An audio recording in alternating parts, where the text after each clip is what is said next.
Bienvenue à cette 11e capsule historique relatant une des facettes de l'histoire de Cowansville, celle de l'époque des diligences et des frères Abraham et Edward Pickle. Je suis Michel Racicot de la Société d'histoire de Cowansville. Pendant plus de 60 ans, les diligences ont joué un rôle important dans le transport des passagers et du courrier dans notre région. Dès l'été 1834, un premier service de diligence est mis sur pied dans la région et son trajet passe par le village de Churchville, ancien nom de Sweetsburg, faisant maintenant partie de Cowansville. Ces premières diligences passaient par les villages de Phillipsburg, Stambridge, Dunham, Churchville, Brome pour se rendre à Georgeville sur les rives du lac Memphremagog. Pendant presque toute cette période, deux frères se distingueront particulièrement dans le transport par diligence, les frères Pickle. Les frères jumeaux, Abraham et Edward Pickle, sont nés à Churchville en 1820. Ce ne sont pas des jumeaux identiques.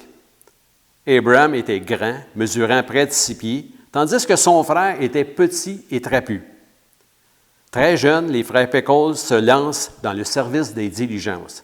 Edward, âgé de seulement 15 ans, devient conducteur, métier qu'il exercera pendant 50 ans. Il sera le conducteur de diligence le plus réputé de la région. Une photo nous le montre portant l'uniforme des conducteurs de diligence, un chapeau à large bord, un long manteau imperméable et des bottes aux genoux. Il a vraiment fière allure. Quant à Abraham, après avoir été conducteur pendant quelques années, il deviendra propriétaire de 6 lignes de diligence en partance de Sweetsburg. Dans les années 1840, Abraham construit sur la rue principale une maison de bois sur le terrain où ses parents s'étaient installés au début des années 1800. Puis, une dizaine d'années plus tard, il agrandit cette maison en y ajoutant une section de 2 étages en briques et y ouvre une auberge et un relais de diligence, le Pickle Inn. Abraham possédait aussi une grande écurie située en face de l'auberge, au coin des rues Principale et Hillcrest. En plus d'être propriétaire de lignes de diligence et d'une auberge, Abraham était également propriétaire d'une briqueterie située sur les bords de la rive Yamaska, à l'arrière du présent site de l'hôpital BMP.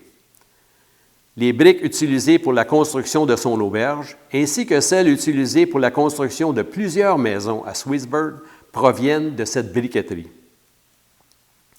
En 1860, Sweetsburg devient le chef-lieu du district judiciaire de Bedford avec la construction du palais de justice, et le service de diligence atteint alors son apogée.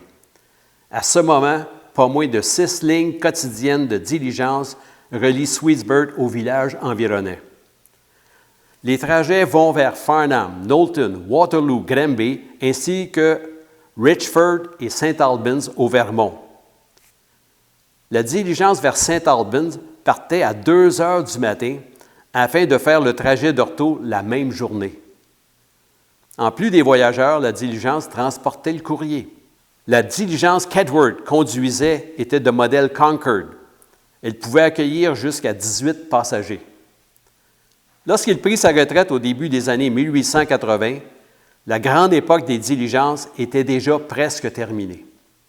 En effet, avec l'arrivée du train à Cowansville en 1870, plusieurs lignes disparaissent, mais le service de diligence continuera pendant encore quelques années, faisant le lien entre la gare de Sweetsburg et celle de Cowansville avec les villages de la région. La diligence disparaîtra au début du 20e siècle avec l'arrivée de l'automobile. Les frères jumeaux Abraham et Edward Pickle sont décédés la même année, en 1888. Ils sont inhumés dans le cimetière de l'ancienne église anglicane Christ Church, cimetière voisin du palais de justice de Cowansville. Voilà, c'était l'histoire de l'époque des diligences et des frères Pickle.